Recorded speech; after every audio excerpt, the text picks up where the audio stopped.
Welcome friends. இன்றைக்கி நம்ம ஃபோட்டோவில் இருக்க பேக்ரவுண்ட் எரேஸ் பண்ணி பிஎன்ஜி எப்படி கன்வெர்ட் பண்ணுறதை பற்றி பார்க்க போகிறோம். ஆப்போட நேம் வந்து பேக்ரவுண்ட் எரேசர். இந்த ஆப் லிங்க்கை நான் டிஸ்கிரிப்ஷனில் கொடுத்துருக்கேன், டவுன்லோட் பண்ணிக்கோங்க. டவுன்லோட் பண்ணிட்டு இந்த ஆப்பை ஓப்பன் பண்ணுங்கள். அந்த ஆப்பை ஓப்பன் பண்ணிங்கன்னா அந்த ஆப்போட இன்டர்ஃபேஸ் வந்து இப்படி தான் இருக்கும். இதில் பார்த்தீங்கன்னா லோடிய ஃபோட்டோன்னு இருக்கும். அதை கிளிக் பண்ணிங்கன்னா அதை கொடுத்தீங்கன்னா கேலரி கொண்டு போகும். நீங்கள் எந்த ஃபோட்டோவை எரேஸ் பண்ண போகிறீங்களோ அந்த ஃபோட்டோவை செலக்ட் பண்ணிக்கோங்க. இப்போ செலக்ட் பண்ணிட்டு மேலே பார்த்தீங்கன்னா டிக் ஐக்கான் இருக்கும், அதை கொடுத்துருங்க.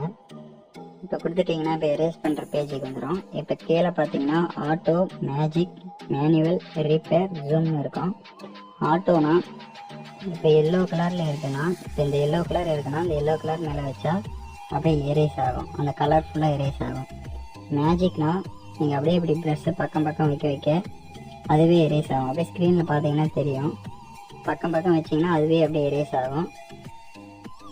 இப்போ மேனுவல்னா நாமளே எரேஸ் பண்ணணும். ஒவ்வொன்று அக்யூரேட்டாக எரேஸ் பண்ணுறது வந்து மேனுவல் தான். ஸோ நம்ம மேனுவல் தான் யூஸ் பண்ண போகிறோம்.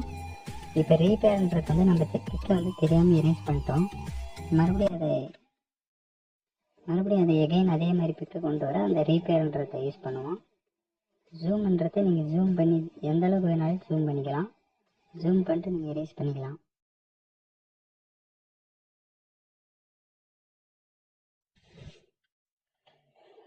இப்போ நம்ம கீழே இருக்கிறத பற்றி எல்லாம் பார்த்துட்டோம். இப்போ வந்து நம்ம யூஸ் பண்ண போகிற இது வந்து மேனுவல் சைஸ்னு ப்ரஷ் சைஸ் இருக்கும். அதை உங்களுக்கு எந்த சைஸ் வேணுமோ நீங்கள் அந்த சைஸ் வச்சு எரேஸ் பண்ணிக்கலாம். நான் 50ல் வச்சுக்கிறேன் ஃபஸ்ட்டு. இப்போ எரேஸ் பண்ணுங்கள். அந்த ஃபோட்டோ மேலே வச்சுட்டு கரெக்டாக எரேஸ் பண்ணிங்கன்னா கரெக்டாக எரேஸ் ஆகும்.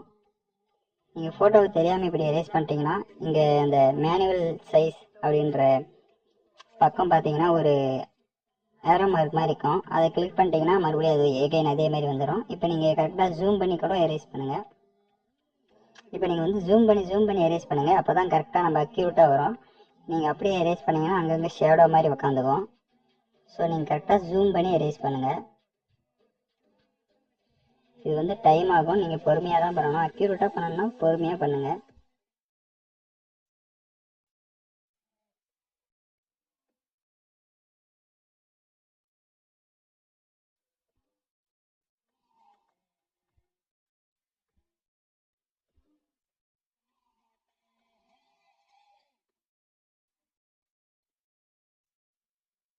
இப்போ ஃபோட்டோ வந்து எல்லாம் எரேஸ் பண்ணியாச்சு. இப்போ மேலே பார்த்தீங்கன்னா ஒரு டன் ஐக்கான் இருக்கும், அதை கொடுங்க. அதை கொடுத்துட்டிங்கன்னா இப்போ ஃபோட்டோ வந்து நம்ம எரேஸ் பண்ணது ஃபுல்லாக வந்துடும்.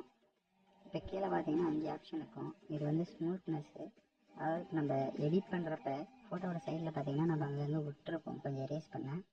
இப்போ இங்கே கீழே 1, 2 அப்படி ஸ்டெப்பு பை ஸ்டெப் கொடுத்தீங்கன்னா உங்களுக்கு அந்த ஸ்க்ரீனில் பார்த்தா தெரியும், கரெக்டாக எரேஸ் ஆகிட்டு இருக்கும். ஸோ அதுக்கு தான் இது யூஸ் பண்ணுவாங்க. ஃபுல்லாக எரேஸ் பண்ண வாட்டி மேலே பார்த்தீங்கன்னா சேவ் ஐக்கான் இருக்கும், அதை கொடுத்துருங்க. அதை கொடுத்துட்டு ஃபினிஷிங் இருக்கும், அதை கொடுத்துருங்க. இப்போ வந்து கேலரியில் போய் உங்கள் ஃபோட்டோ பார்த்தீங்கன்னா அது பிஎன்ஜியாக கன்வெர்ட் ஆகிட்டு இருக்கும். ஓகே ஃப்ரெண்ட்ஸ், இந்த வீடியோ பிடிச்சிருந்தா லைக் பண்ணுங்கள், ஷேர் பண்ணுங்கள், சப்ஸ்கிரைப் பண்ணுங்கள். கூட பெல் ஐக்கானை கிளிக் பண்ணுங்கள். அப்போ தான் நான் போகிற ஒவ்வொரு வீடியோ உங்களுக்கு நோட்டிஃபிகேஷன் ஆகும்.